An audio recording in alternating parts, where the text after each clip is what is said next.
ለምንድነው እውነታውን የማላወጣው? ለምን ለእናቴ ደብዳቤ አልጽፍላትም?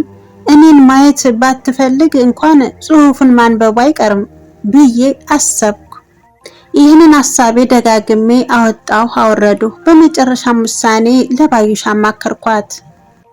ባዩሽ አንድ ሐሳብ አለኝ አልኳት። እራት በልተን ማማንም አስተኝታት ቡና ለማፍላት ስትቀመጥ ጠብቄ አይኔን እያየች በጭንቅላቷ እንድቀመጥ ምልክት ሰጠችኝ።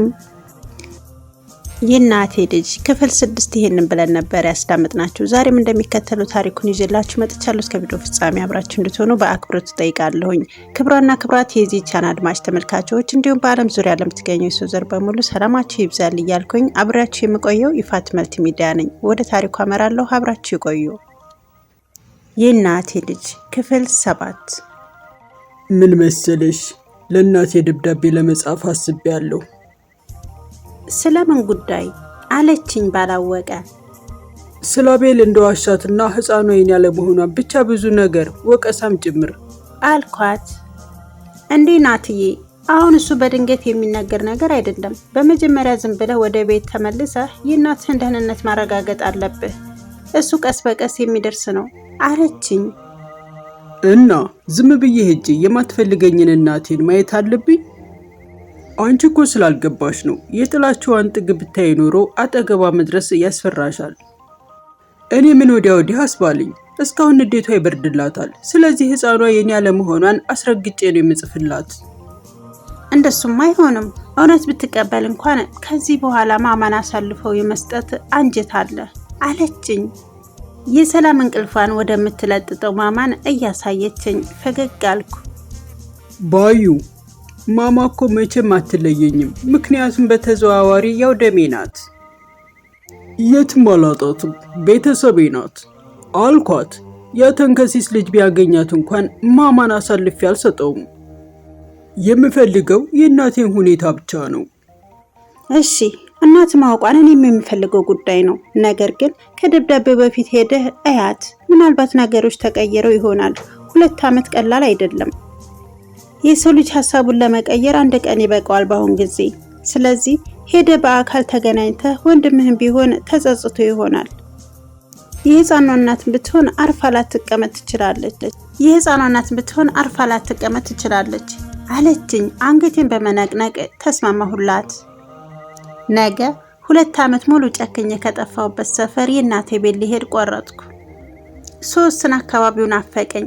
ለገሃር ኤግዚቢሽን ማዕከል፣ ስታዲየም፣ እስጢፋኖስ ቤተክርስቲያን፣ መስቀል አደባባይ እሄድባቸው የነበሩ ሰፈሪ አቅራቢያ በሙሉ ናፈቀኝ። ይገርማል። 2 ዓመት እንዲህ አጭር ናት ለካ። ራሴን በማማና በስራ ወጥሬ አልታወቀኝም። በ2 ዓመት ውስጥ ቁም ነገር የሰራሁት ማለቴ ለኑሮ የተመኘሁት መንጃ ፈቃድ በቅርቡ ማውጣቴ ነበር። የገንዘብ ችግር አሁን የለብኝም። እድሜ ለጉልበቴ። የአቅሜን አግኝቻለሁ። የወደፊት ሐሳቤ ከዛም በላይ ነው። ብዙ እቅዶች አሉኝ። ማማ ጠንካራ ሰራተኛ አድርጋኛለች። የነገ መሄድንና የእናቴን ማግኘት ሳስበው ጨነቀኝ። ፍርሃትም አለኝ። አንድ ነገር ስትይዝ ወይም በበገገው የሆነ ጉዳይ ካለ አንተም አትተኛም፣ ሌሊቱም ቶሎ አይነጋም። የሌለ ነው ቅፍፍ የሚለ። በዛ ላይ የምታነሰው የምትጥለው ሐሳቦች ብዛቱ። በባዩሽ ሁሌም እንደቀናሁ ነኝ። በነገራችን ላይ ከተኛ ምንድነው የሚባለው? አዎ መትረየስ ቢጮህ አትነጋም። ብዙ ጊዜ ማማ ለሊት ጡጦ ፍለጋ ወይንም ዳይፐር ሲረጥባት ታለቅሳለች። ባዩሽ አትሰማም። ለዛም ብዬ ነው ማማን አዳሯን ከኔ ጋር የማደርገው። ይህ የሌሊቱ የህፃን መቀስቀስ የሚያውቀው ያውቀዋል። ቀውጢ በሆነ እንቅልፍ ውስጥ ስትሆን የህፃን ለቅሶ ሰምተህ አስበሃል? ከዛ ተነስተህ ታባብላለህ፣ አልሆን ይልሃል። ወተቱን ማለቁን ስታውቅ ጡጦውን ታጥባለህ፣ ወተት ትሞላለህ። ዝም አለል ሲሉ ገለጥለጥ አድርገህ መሽናታቸውን ታያለህ። እናም ተራርሰው ታገኘዋለህ። ዳይፐር ትቀይራለህ። እንቅልፍ እንደሰከረም ቢያንገዳግድህም መፍትሄው እሱ ነውና ትችለዋለህ። አስበው፣ እኔ በድንገት ከነዚህ ሁሉ ነገሮች ጋር ነው የተፋጠጥኩት። ከኑሬ መድከም ብቻ ጋር አይደለም። አንዳንዴ ሳስበው የእናቴን መከራ ሊያሳየኝ ይሆን እንዴ እላለሁ። ለብቻዋ በእድሜ ተቀራራቢ የሆነው ልጆቿን አሳድጋናለች።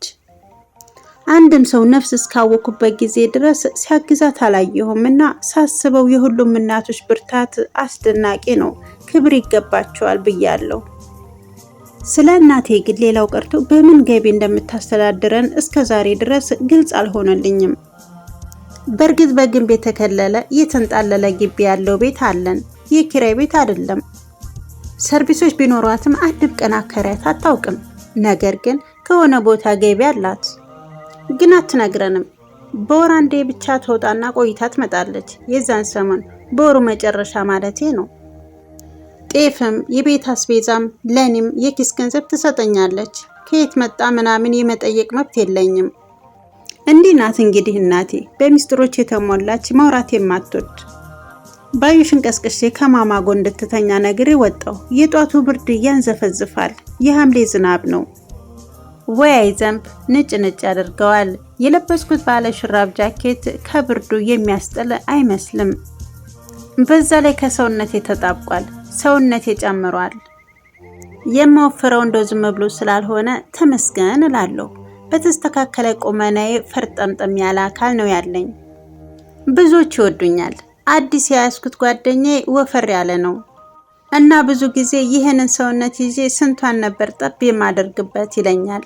እስቃለሁ። እውነት ሴቶች በቁመናህ ማማር ብቻ ጠብ የማለት ጉዳይ አይዋጥልህም ይለኛል። ምናልባት ለሳምንታት ሊሆን ይችላል። ከዛ በኋላ ሴት ልጅ ከአንድ ወንድ የምትፈልገው ብዙ ነገር አላት። እሱን ለሴቶች ልተውና ከአጣና ተራ 7ኛው አውቶቡስ ተራ በሚለው ታክሲ ተሳፍሬ ገባሁ። የተቀመጥኩበት 3ኛ ተደራቢ ነበርና ምቾት አልሰጠኝም። እስከምወርድ ተጨነቅኩ። ይህ አዲስ አበባ ውስጥ የህዝብ ቁጥር መጨመር በየሄድክበት ምርጫ ስለሌለ ያቻችለናል። አልችልም ብትል ምን ታመጣለህ? 7ኛ ወርጄ የስታዲየሙን ታክሲ ለመያዝ ተወዛወዝኩ። በዛ ላይ ካፌው ከሚሄድበት ቦታ ጋር ተደማምሮ ይብስ አሸበረኝ። ወደታች አንድ ታክሲ ገንጠል ብሎ ሲሄድ ሰውን ቀድሜ ሮጥ አልኩኝ። ስደርስ ይቅርታ አይጭንም አለኝ። እጭ ብዬ ስመለስ አንድ ፓጃሮ መኪና ውስጥ የተቀመጠ እጅ ተውለበለበልኝ። ጠጋ ስል ሴት ናት። በእድሜዋ ተቀራራቢ ነን። ውይ ለዚች ደግሞ ይህን መኪና ማን ሰጥቷት ነው? መቼም በዚህ እድሜዋ ሰርታ አትገዛም። ወይ ከውጭ መጥቶላት ነው፣ ወይ አባቷ ሀብታም ነው፣ ወይም ሙስና ነው፣ ወይም ሀብታም ባላላት። ወይም አልኩ። ግን ምን አገባኝ? በጣም ስጠጋት አሁን ገባኝ። በራሴ መንገድ ትንፋሽ ለሰከንድ የማያቋርጡበት ለዛማ እንኳን መኪና ዓለምን ይሰጧታል አልኩ። ግባ ወንድም ብላ የመኪናውን በር ስትከፍትልኝ ፈዘዝኩ። ምን ነው ወደ ስቴዲየም አይደለህም እንዴ አለችኝ። ነኝ እሱማ። እና ግባ ታዲያ። እኔም እኮ ወደዛው ስለሆንኩ ላድርስ ብዬ ነው አለችኝ ተረጋግታና በትልቅ ውብ አይኖቿ ውስጥ ድረስ ሰርስራ እያየችኝ። አስተያየቷ አስጨነቀኝ። የሌላ አይን አፋር አድርጎ ቁጭ አለ። እሺ ካላስቸገርኩሽ አልኳትና ገባሁ። ዋው ድለቱ! ቅድም ካጣና ተራ ስመጣ መቀመጫ ያሳዝኖኝ ነበር። ሃሃሃ ለምን ታስቸግረኛለህ? በነገራችን ላይ አውቀሃለሁ፣ ግን ለረጅም ጊዜ አላየሁም አለችኝ። እኔን ታውቂኛለሽ? የምር? የት ብዬ ጠየኳት።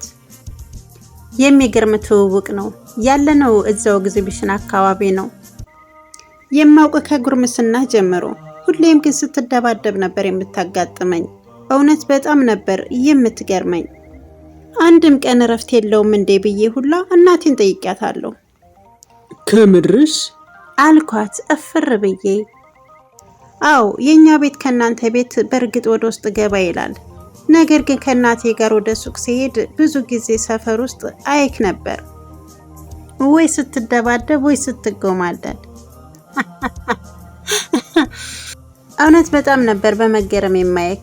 አሁንም እንደዛው ነህ ግን አለችኝ እየሳቀች። ሳቋ እንዴት እንደሚያምር ይገርማል። ሰፈራችን እንደዚችም አይነት ሴት ነበር። ሀረኔ ማንንም ልብ ብዬ አይቼ አላቅ።